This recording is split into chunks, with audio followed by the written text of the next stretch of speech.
the medieval eras of kings and queens and knights and fair maidens, there comes a time of war, the War of the Roses. It is a war between the House of Lancaster, the Red Rose, and the House of York, the White Rose. Master of Ceremonies, fellow Toastmasters, my dear lords and ladies, good evening to you all. Good evening. Good evening. There were two women of two separate houses of York and Lancaster who gained power by playing their own role behind the scenes of this battlefield of the War of Roses. But our story starts here, with Margaret of Anjou, who I have to say is not one of the two women I'll be mentioning, but was the woman who started it all. She had married into the House of Lancaster by marrying King Henry VI of England.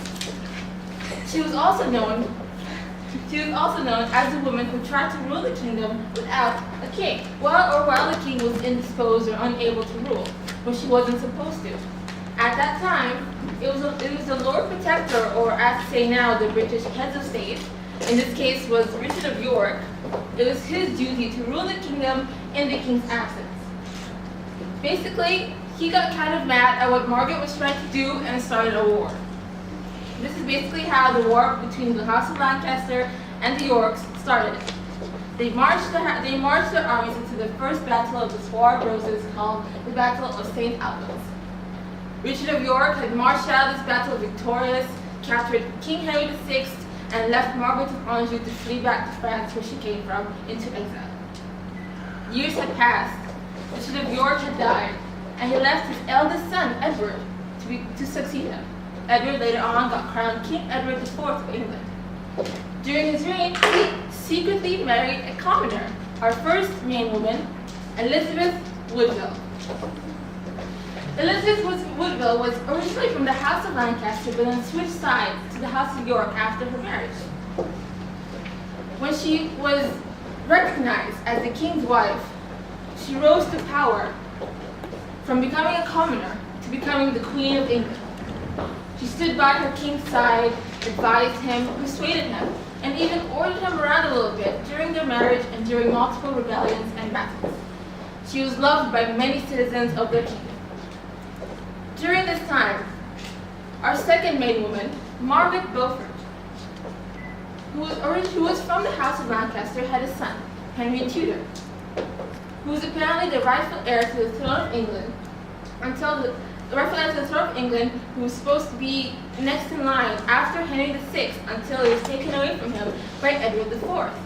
So during this time, Margaret was scared for her son's life, sent her son around Europe to train for the battle that would one day make him king. She basically sent him away into exile. While her son was away, she became a widow. She wanted to marry someone who would always happen to stay on the winning side of the coin and would always proclaim to be a committed ally on both opposing sides. Thomas Stanley. Her marriage to Stanley allowed her to go to the royal court and serve as one of Queen Elizabeth Woodville's ladies-in-waiting, as her friend and her committed, trustworthy ally, while secretly planning against the Yorks and their entire family. Years had passed. Edward IV was dying, and he left his youngest brother, Richard of York, to become Lord Protector of the realm until one of his two prince boys gets crowned as King of England.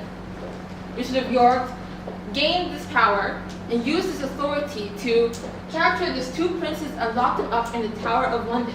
The Tower of London is where you lock up all their prisoners and stuff.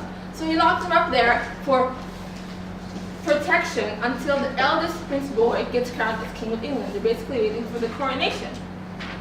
Now, this left their mother, Elizabeth Woodville, to go under the safety of the church and to figure out what to do next and what plan to do.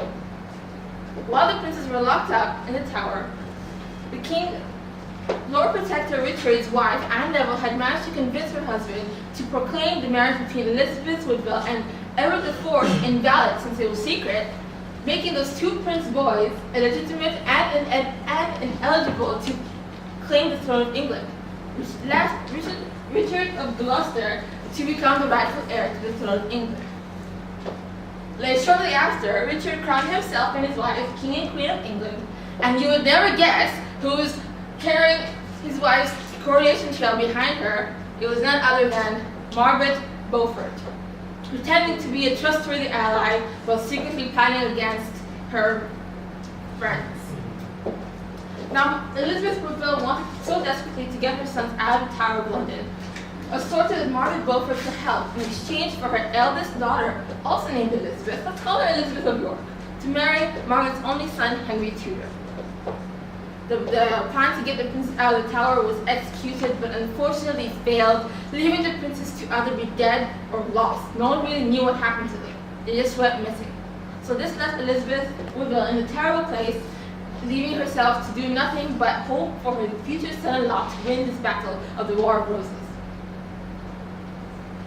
Speaking of Henry Tudor, he was quickly advancing onto the kingdom, found a chance to invade, and he was coming to invade the kingdom, and Richard III, no longer Lord Protector, was now preparing for battle, hoped for all of his armies and allies to stand with him in his hopeful final battle of the War of Roses, especially Thomas Stanley, who was Margaret Beaufort's husband, who apparently had an extremely large army that could possibly determine the winner of the battle.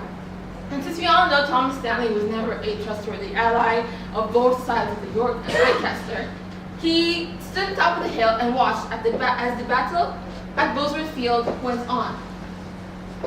He finally decided which side to stand on, charged his army down the hill, shouting, for Tudor, fighting for Henry Tudor's side instead of Richard III. And Richard III was stunned at what had happened, shouted, treason, treason, directly at Thomas Stanley as he was pulled from his horse and killed in battle, making those his last words.